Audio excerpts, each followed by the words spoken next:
Olá pessoal, estou aqui com mais um vídeo e hoje eu quero compartilhar com vocês a história de Jonas.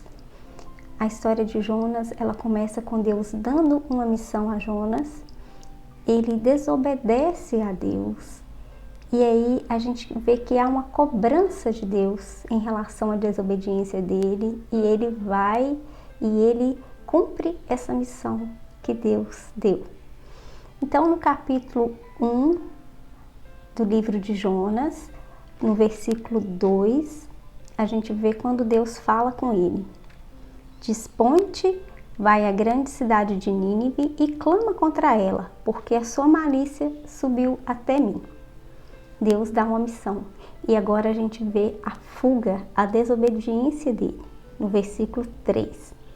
Jonas se dispôs, mas para fugir da presença do Senhor, para Tarsis, e tendo descido a Jope, achou um navio que ia para Tarsis. Pagou, pois, a sua passagem, embarcou nele para ir com eles para Tarsis, para longe da presença do Senhor. Então ele recebeu uma missão e ele fugiu dessa missão. E aqui a gente vai ver que a fuga daquilo que Deus quer de nós, daquela missão que Deus nos dá, não é uma opção. Não tem como a gente fugir da presença do Senhor. E aí, aqui na história, no relato, a gente vê que acontece uma tempestade nesse navio, em que eles lançam sorte para saber o porquê daquela tempestade e eles encontram Jonas dormindo no porão do navio. A gente vê a indiferença dele em relação à situação, em relação à desobediência. Ele desobedeceu e ele estava tranquilo. E aí eles perguntam quem é ele e ele relata tudo. Então eles veem que isso tudo estava acontecendo porque Jonas estava desobedecendo ao Senhor. Ele estava fugindo da vontade do Senhor. Então Jonas fala para eles lançarem ele ao mar, que a tempestade ia cessar. E eles temem a Deus, não queriam lançá-lo ao mar, mas eles lançam ele ao mar e assim que lançam, a tempestade cessa imediatamente. E Deus providencia um grande peixe, o qual ele engole Jonas. E Jonas passa 3 dias e 3 noites dentro daquele peixe. E aí ele tem a oportunidade de rever a desobediência dele e de colocar a vida dele na disposição do Senhor para que ele cumprisse essa missão.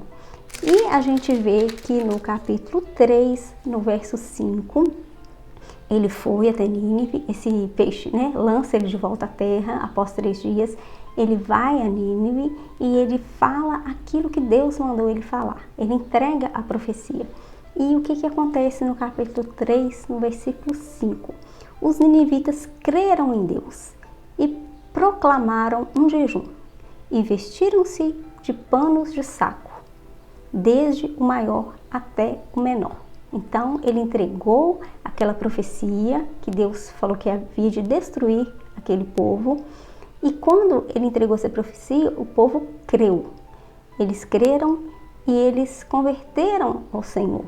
E no capítulo 3, no versículo 10, fala o seguinte: viu Deus o que fizeram, como se converteram do seu mau caminho, e Deus se arrependeu do mal que tinha dito que lhes faria, e não fez.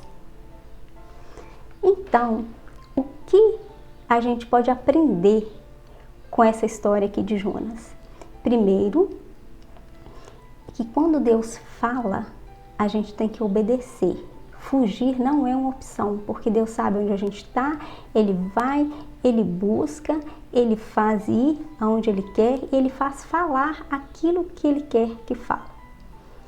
E a outra coisa que a gente pode ver aqui é que Deus mandou ele profetizar uma destruição. Mas aquele povo viu que era Deus e eles se converteram dos maus caminhos. E o Senhor reverteu o quadro. Aquilo que Deus ia fazer com aquele povo, Deus reverteu porque houve conversão, houve mudança. Então, o que a gente pode aprender? Que Deus é que vai determinar o que vai acontecer. Se ele manda falar A, fala A. Se ele quer depois mudar o A para B, é ele que vai mudar. A responsabilidade é dele, o domínio é dele, o poder é dele. Ele só quer de nós obediência. Ele só quer que a gente fale aquilo que ele quer que fale. Ele quer que a gente faça aquilo que ele quer que seja feito. Agora, o resultado é dele. Às vezes a gente está fazendo uma coisa, às vezes a gente não está vendo resultado naquilo ali, da maneira que a gente acha que tem que ser, mas o resultado depende de Deus. O resultado depende do que o Senhor quer que aconteça. Então, se às vezes o Senhor está pedindo para a gente fazer algo, a gente não deve desobedecer, a gente tem que ir e fazer. Agora, o resultado vai depender da vontade dele, do propósito dele. Ele só quer de nós obediência. Ele não quer que nós fujamos da vontade dele, da direção dele, do mandado dele. Mas ele é que vai determinar o resultado. Então é isso que eu gostaria de compartilhar com vocês hoje, animar vocês a obedecer à voz do Senhor, a obedecer aquilo que o Senhor quer que vocês façam. Deixa o resultado nas mãos dele, deixa o realizar nas mãos dele, porque ele é Deus, ele é o Senhor. E é isso então que eu tenho para compartilhar com vocês hoje. Se vocês gostaram desse vídeo, se foram abençoados com esse vídeo, que possa compartilhar ele com outras pessoas. E se você ficou até o final, eu agradeço por você ter assistido esse vídeo até o fim. Não deixe de curtir esse vídeo, de se inscrever nesse canal e de ativar o sino para receber as notificações. Fiquem com Deus e até um próximo vídeo.